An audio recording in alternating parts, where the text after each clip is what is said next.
Good morning and welcome to Vlogmas day 7. I got some good news this morning. I get to continue working remote for next semester as well. I'm going to make the Peppermint Mocha from True Comfort because this morning I was like, or no, not this morning, last night I was all motivated where I was like, oh yeah, I'm gonna like get up early, I'm gonna like reset my sleep schedule, I'm gonna get up at like 6 and then I can like edit Vlogmas day 6 and I am gonna like maybe go out and get like an Einstein's or a Starbucks, something, like get some Christmas drinks. And then of course my alarm goes off at like 6 and then I was like, okay, well maybe 7. And then that didn't happen either. Anyway, I wanted to do something Christmassy, so I'm gonna make this peppermint latte and I'll show you how we do it. Okay, so first thing you do is you get half a cup of milk or coconut milk or almond milk or whatever type of milk you like. And normally the recipe calls to heat it in a saucepan, and normally I would do that, but since I'm working and I just kind of am trying to get to it, I'm gonna put it in the microwave for 30 seconds. The recipe calls to do like a sugar, like a healthier sugar alternative like pure maple syrup, but I'm gonna be a little bit bad and I'm gonna do about a tablespoon of French vanilla instead. It only calls for a teaspoon of maple syrup, but I'm living large. I'm gonna do a tablespoon of this and a tablespoon of this, because like my order at Starbucks is a peppermint white mocha, which is definitely like their sugariest, most unhealthy drink ever.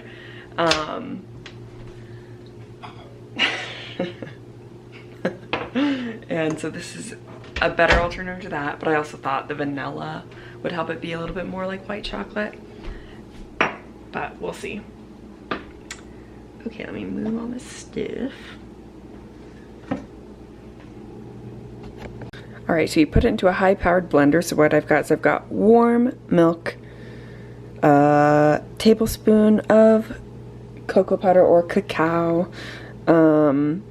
I've got 1/4 teaspoon of peppermint extract, and I added 1 tablespoon of my vanilla creamer. And now we're gonna do 2 shots of, it calls for 2 shots of espresso. I'm doing just 2 shots of the coffee that's in my coffee machine.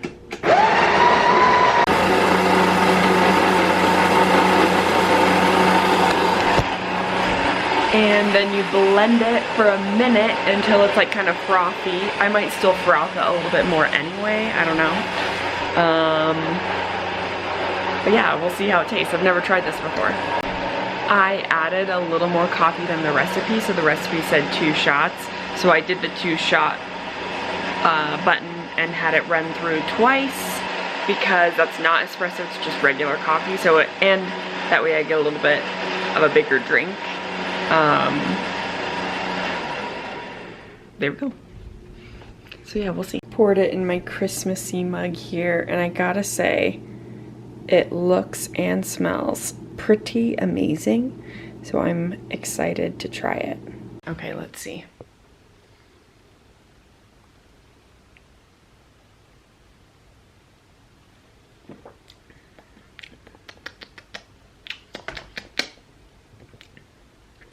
My cocoa powder is a little too powdery, and the mint, I think a little bit, I poured a little bit more than a 1/4 teaspoon because I was adding more coffee, but I think it would have been better to just keep it to 1/4 teaspoon. But still tasty. I'm still gonna drink and enjoy the whole thing. But maybe I would say like either blend it for longer or let the cocoa powder sit in there and dissolve a little more. I have like a little stir frother thingy, so maybe I'll do that. But I still highly recommend it if you want a healthier Christmassy kick and you don't want to spend the money or have the calories of Starbucks. It's definitely worth it. for the healthier option. But of course, it's not as wickedly sweet and good as like a Starbucks Christmas drink. And of course, if you want it super sweet, you could use like hot chocolate mix instead of raw cacao or pure cocoa. But I was trying to go a little bit healthier, just a little bit. I was just telling Alex the good news that I got approved to continue working remote, and he was like, you should tell your vlog and you should kind of clarify some certain things for people who are like, you know, who have maybe like made comments to me about like, oh, Katie's being so... I will say the majority of people are being really respectful of my wishes to take coronavirus seriously. So this is, you know, obviously the outspoken negative few, but you know, he's like, you should just clarify, like, the fact that you work for the public school system who is desperate for, you know, people like you to be in person, and you still got approved to work remotely because you're a high risk individual. So I just want to clarify for people that I'm high risk. My parents are both high risk, and those are all the things that you like put on the form to apply, kind of explaining like, here's how, you know, the disabilities that I have affect my lungs, and I already have permanent obstruction and some damage in my lungs, and coronavirus could make that even worse. You know, like I already in my daily life struggle to have the full lung function of everybody else, you know what I mean? And I'm on medications for it, and you know, coronavirus could make that even worse, and that's just like the last thing I'd want. Or, you know, it could kill me. So because I know I'm 25 and healthy, but I don't know, I guess like you just never know. And also, you know, coronavirus affects people that don't have disabilities, and that there are people who are, you know, 80 with a ton of pre-existing conditions and they get through coronavirus just fine. And then there are like, you know, marathon runners and athletes who are so healthy, no disabilities, and then coronavirus kills them. So it's unpredictable. But the doctor in the state and my place of business, the place where I work, you know, they consider me high risk. And honestly, you know, I would get sick a lot just as it was. And that was taken into consideration too, where they're like, well, God, like these kids make Katie sick all the time. And when she's sick for like a month. She just has these prolonged illnesses.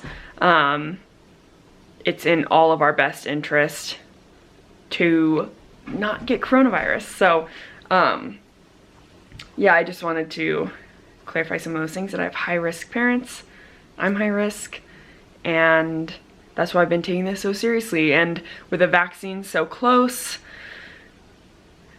it's just like, especially time to hunker down for me and be like, I'm doing nothing outside of my household, you know, until I can get a vaccine, and until my spouse can get a vaccine, and Alex gets to work from home, I get to work from home. Like we really get the luxury to protect me and to protect my parents. And even when we do see my parents, it's with masks on, outdoors, which worked out in the summer, but now it's winter and we really don't see them. And no, we don't see them. I haven't seen them since I saw them a week before Thanksgiving, and we all wore masks and we were outside and we were more than 6 feet apart. But they haven't seen anyone and we haven't seen anyone, and they're like in our bubble, I guess, where it's like, no, we're not getting exposed to people, you know? I don't know. So, because I think people think like, oh God, Katie's being so dramatic. Katie's taking this so seriously. Katie's like stopping Alex from like going out and living his life. And it's like, well, I don't know. People who don't understand will just never understand, I feel like, until it personally affects them and they lose somebody. And I don't want to be the person that they lose to take this seriously, you know? Like, I'm not going to take those risks as a high risk individual. Katie's rants. Anyway, I don't know what Christmas is gonna look like. I know that my parents will probably be like, here are some presents, and they'll pass them to us. Like, they'll set them outside on the porch and then wave at us through the window, and maybe we'll bundle up and open them depending on weather, or maybe we'll bring them home and FaceTime, I don't know. But we won't be together on Christmas for the first time in my 25 years of life, and Alex's family, I don't know. Hopefully we can figure out a way to safely do the same thing, like exchange some type of presents. But it's hard, you know. It's a loss, but now more than ever. It'd be one thing if it was like, oh my God, who knows when we'll be able to be together again.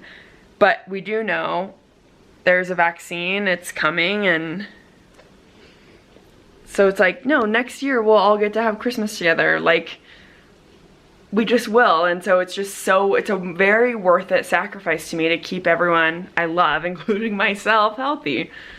I don't know.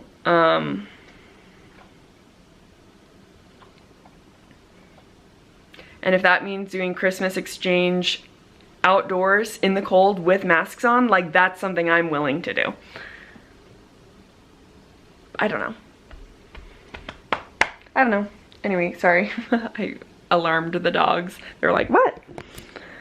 Anyway, thanks for letting me rant. Do any other of my friends out there with anxiety just like never know how it's gonna manifest itself? Because all day long I've just been feeling a very particular type of anxiousness, like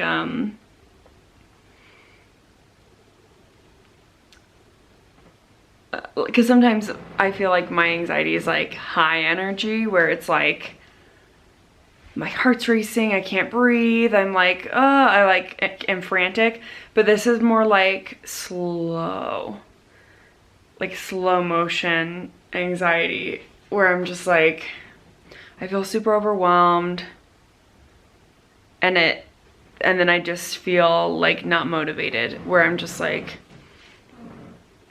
I tweeted about it and I said, sometimes I just get into these headspaces where I'm like, oh, this, you know, this too will pass, which sounds like a good thing, but sometimes I'll be like, oh, you know, nothing is permanent, everything ends, and then it's like, if I'm feeling anxious, it'll just manifest itself into like everything ends, nothing matters, and like nothing exists.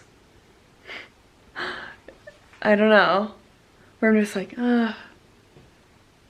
guess I'll just, I don't know. I don't know how to explain it.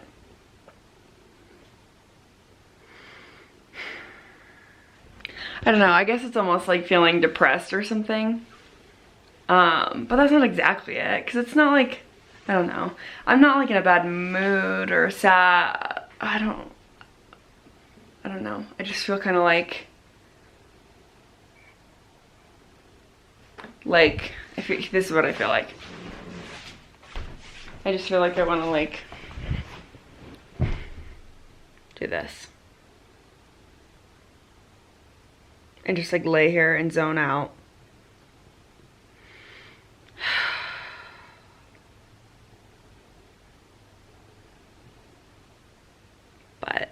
But I'm forcing my way through it. You know, I'm done with work for the day. I finished editing Vlogmas Day 6, so I'm like on track, where I was like behind with editing those, where instead I'm like, yay, this is gonna like get up in time. So I'm forcing some not motivation. I'm forcing myself to get stuff done. But I don't know, I don't feel like myself. But kind of just sad, I guess. Sad and overwhelmed with work. I don't know, I think like before a break, work always kind of gets like this, where it's like that little in-between time between Thanksgiving and Christmas. It's like 3 weeks. And the first week you know, like kind of, which was last week, first week of Vlogmas, I was kind of like, oh, I feel a little bit like a mess, but it was good. And then this week is more like, I don't feel like a mess, I just am having trouble like feeling like anything matters. And then next week, hopefully I'll like do something fun at work. But I gotta like get through this week first, and it's only Monday. Ugh, I'm just in a funk, sorry. I'm sure everyone's in a funk, and I don't wanna like bring anybody down, but maybe sometimes it's encouraging to be like, oh good, everybody's suffering. You know? I don't know, I have like just stuff I'm dreading this week at work. Like I have some observations from my like supervisors and stuff, and in reality all of those go really well, and all my supervisors are super helpful and super nice, and every time they observe they give me really helpful information, and they're really positive, like it's like good, positive, helpful feedback. It's never like, oh, you did a terrible job, you know what I mean? Like, so I don't know, and it's at 8 a.m. tomorrow, so I'm gonna like get it done right away. There's just nothing to be anxious about, but I guess I'm like, I wanna like plan something good so that my boss like thinks I'm smart and doing a good job, and I don't know. And then, I don't know. I just wanna feel better. I just wanna force it out, and I just don't wanna feel like this anymore. I feel really not good. I feel really bummed out and bad. And then I thought, I was like, I'll vlog about it, because sometimes like verbal processing is really helpful, but I think this is kind of one of those things where it's like, sorry babe, just gotta ride the wave, just gotta like get through it, Katie. Maybe if I exercise. I haven't exercised today, and I wasn't feeling very good this morning, just like my tummy was weird, I don't know, so I should probably exercise. Maybe that'll help my brain. Probably will. It probably will. But then I just don't feel motivated. Like I said, I just want to lay on the couch and like zone out. And like, I don't know. But that is the sign. I'll feel better if I exercise. So I'll probably do my jump ropes. Maybe I'll try to do my yoga. I don't know. It's hard to just get up and go and get myself moving.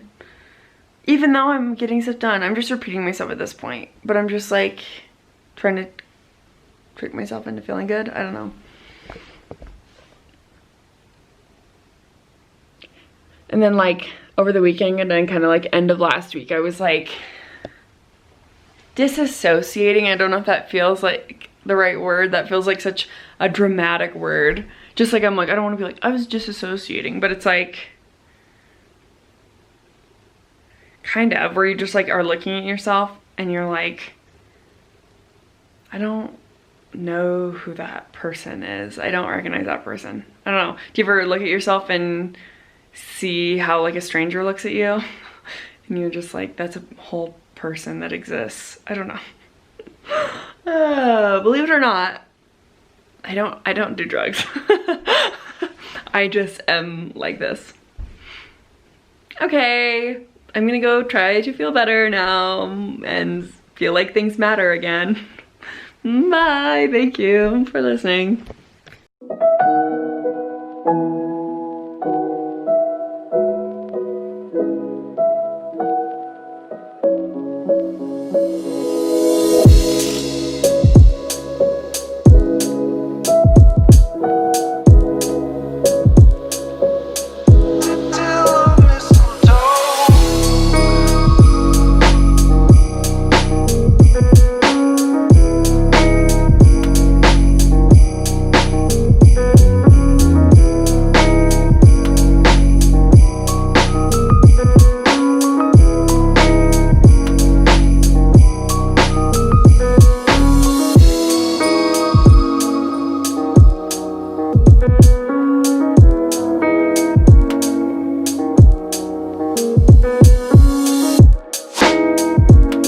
Today from True Roots, we are making creamy garlic halibut, except we had a bunch of leftover tilapia and I was like, well, we'll make creamy garlic tilapia. First things first, you gotta preheat your oven to 450 and defrost your frozen tilapia. While those things preheat and that defrost, line your baking sheet with tinfoil. Tinfoil. And then play with your puppies. Play with dogs during the downtime. Woohoo! Oh, Spunky! How's it going? Are you having a good day? She's a little shy, just in general. She's our little shy lady. Oh, you love being hugged. You want to see what's up here? She usually does. She's like, what's going on? Yeah, she loves seeing. Yeah. Good girl. All The right. best. Down.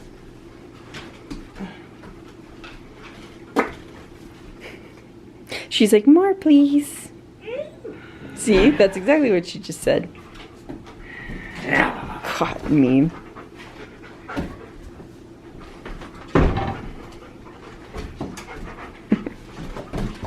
Oh gosh. While everything's preheating, you're gonna wanna do the little bell method for 5 cloves of garlic. We're at the end of our garlic, so there's some little baby ones, so I did a little bit more than 5. Also, I love garlic. And just like magic. Look at that! It's amazing.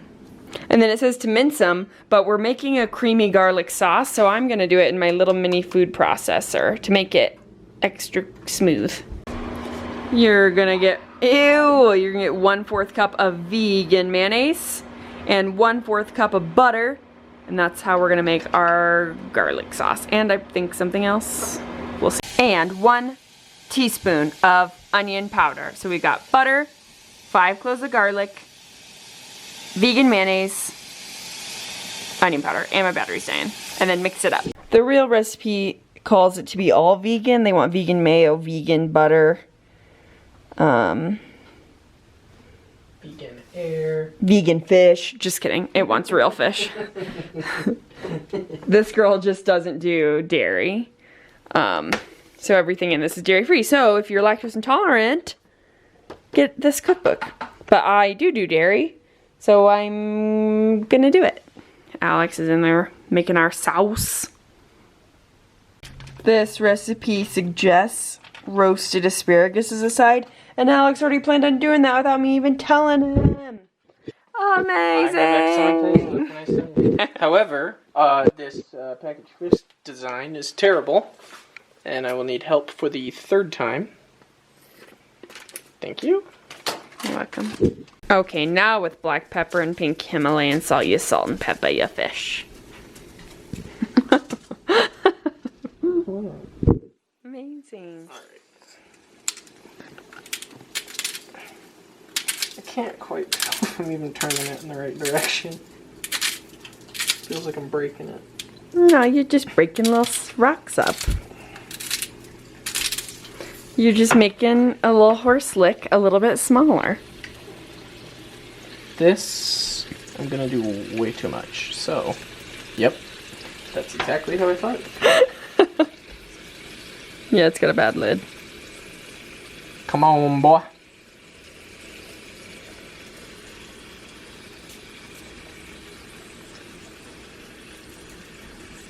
Oh. Well, rub it around. You can rub it. Yeah, yeah, yeah.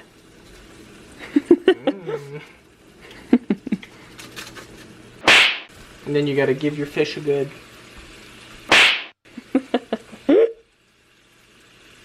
Oh, should I put the couscous in? Yeah.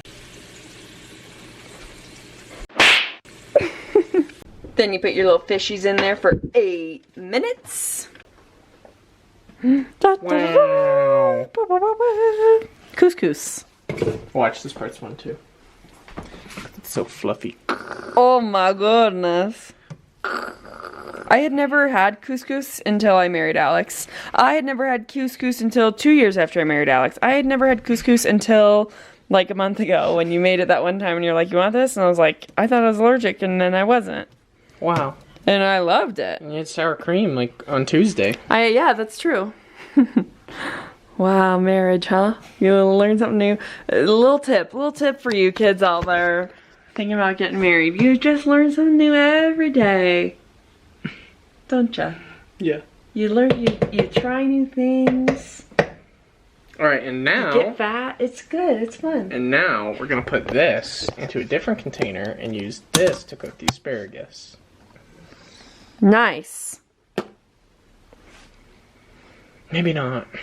Maybe we should use the big silver pot for the asparagus. Oh, that's a good idea. Yeah, I think so too. Speaking of dishes. No! Have you told them? Actually, we have a great system. Yeah. Well, actually. So, I don't like touching wet food. That's really freaky to me. And I love touching wet food. Yes. So, it was great. That's how we decided to get married. I said, do you like touching wet food? And he was like, boy, do I. Yes, do you? And then I was like, no, that's great. You can touch all the... we were going to have to break up. Right. Because of that huge difference. But Right. then we realized we're better together. So, I'll touch the wet food. yeah, our system is... Ah! There's too much going on! Act natural. Okay, what were we talking about? The dish system. The dish system is... First of all, Alex puts all the dirty dishes in here. And then they say dirty. Well, no, and then I empty the dish. marker. So when they're clean, when it says clean on here, I empty the dishes into the cupboards. Then I move this over to dirty, and then Alex knows you can put stuff in there. Do the dishes. Do you do your own dishes? No? What do you mean? Correct. I think just the details of the system. Oh, sometimes. That's kind of the perk of the system. And then we also have a drying rack for some things where it's like... If you make a big mess, I ask you to at least fill stuff with water. Yeah, I fill stuff Anyone with water. who doesn't do that... Almost always. If you dirty a dish and don't fill it with water, you're the worst kind of person. I mean it. I'm like talking to someone specifically right now. I don't feel that way, but I'm pretty good at filling my dishes. All you're doing is making more work for you or someone else. And all you gotta do is put water in there, and it's 100 times easier to clean whatever you wanted to clean. My mother-in-law got me these cute little oven mitts, and I just love them. I love seasonal things. Okay, recipe. Take this out after 8 to 10 minutes, and then you're gonna slather these up in your dressing sauce that you made. Then you're gonna switch this to broil, and you'll put them back in for like 2 or 3 minutes, all covered in sauce. Sick. Let's do it. We also, so that's finished and good. And then asparagus, we're not using a recipe for that, but I learned how to cook asparagus at the last family gathering we actually went to with James and Amanda. Was that Amanda's birthday party? I can't remember. I just brought 2 big old things of asparagus. I didn't know that. And I said, surely someone in my family will know how to cook asparagus. And then Lindsay taught me. Aww. And it's, you put it in water, and then once it starts boiling, they're probably done. Huh. Which is... That's sort of like steaming edamame. Yeah. You put it in the water right away, and then once it starts boiling, you let it boil for like 2 to 3 minutes. And then it's done, and then you season it. And you gotta cut the butts off. Yes. Because they're grody. Yes. Alright, I'm trying to prove a point. So this was full of guacamole. If you leave that in there and it dries, do you know how difficult that is to get off? Boy, look at that. Like, yeah, the edges have guacamole on it, but like, that's not that bad. Fill your dishes with water. So then I'm taking my dressing out of here, and I'm just slathering it all over there. What did you say before? Slough. Slough it. And then slough the fish. Slough isn't quite right. That's like taking the skin off. Slough the fish is... What fish would be named slough? Like a fat barracuda. No such thing. A fat barracuda? Right. He's like, hi, my name's Sloth. I saw a dog today on the internet named Egg Roll. Whoa. That's a good name. I know. You call your dog Egg? Come here, Egg. Then you put it in there for 2 minutes, 3 minutes, 2 to 3 minutes. Set a timer for 3 minutes. Oh. Oh, praise, praise. And usually, little extra tip, I usually put a little bit of... Whoa. Little burp. Little slough. You could give a little slough a dish soap. It gets a little bit of soapy in there. You can put it off to the side. Like right here to the side? Yeah. And then one of us will bump it with our elbow and it'll spill over the floor. There are worse things to have spilled on the floor, like a whole can of blue paint. Everyone knows that story, right? Yeah, you vlogged about that. Yeah, I did. The other day I saw that there was one little piece I didn't get. Here. Can't believe it. Yep. Can't believe it. Ruined a rug from our wedding. Oh! Nice.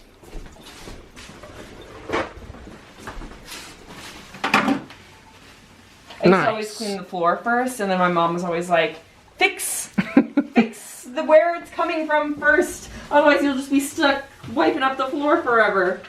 Your mom's a smart lady. She is a smart lady. Because I was always like, the floor! And then she's like, no!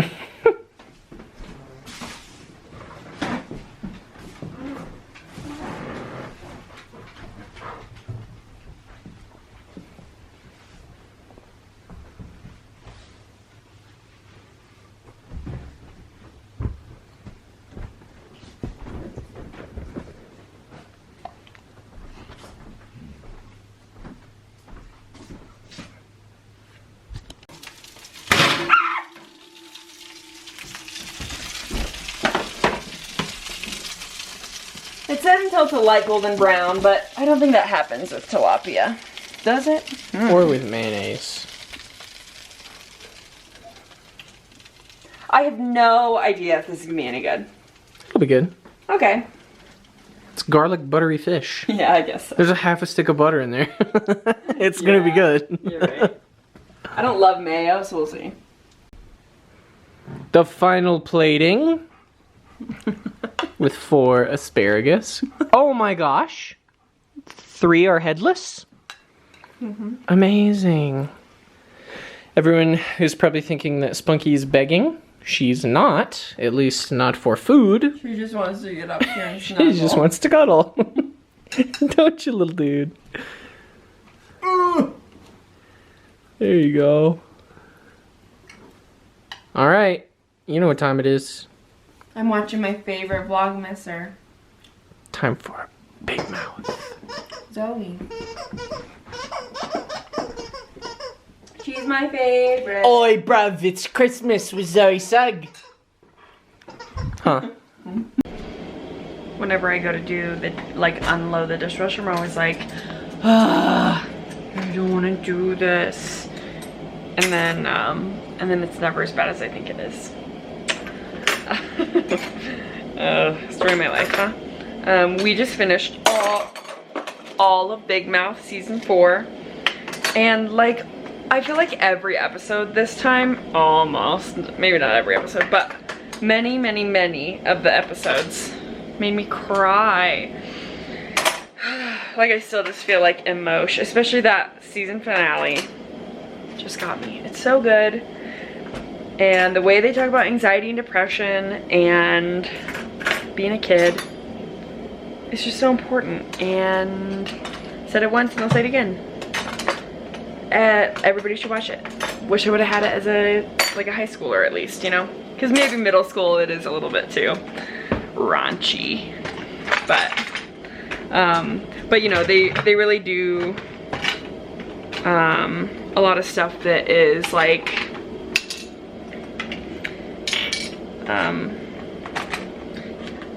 just as immature as they are, they're emotionally intelligent, you know, and they teach you emotionally intelligent skills apologizing to your friends and owning up to your mistakes and, you know, ways to manage depression and anxiety, and how there are different methods, and I don't know, it's just really good. I look weird. I probably cried and made my makeup weird. Anyway, it's really good and I can't stop talking about it. It's maybe like my favorite new show that's out there right now. I might have to like start it over and rewatch it. It's so good. I'm so sad to be done with it already. So I just got out of my bath where it just smelled so good. And then I walk out here and I'm like, oh my God, it stinks so bad. The dogs must have just like pooped everywhere. And I come out and I look all around for poop. And it's just because we made asparagus and fish and garlic couscous. Like, of course it stinks in here. But luckily no poop. They were good. They were really good. But I was scared for a minute. Anyway, I guess I'll log off and say goodbye. Because I'll probably just like catch up on the Vlogmases, try to go to sleep. I keep feeling myself like wanting to work because I'm feeling anxious, but then I'm just like, it's 9:45. Don't start working. Like, what are you doing? Like, just get up during normal working hours and work. That's what's hard. That's the only hard thing about working at home is like, all my work stuff is like out on the kitchen table all the time. And there's just that like, oh, I could get some work done. Which, no. Anyway, good night. I'll see you tomorrow.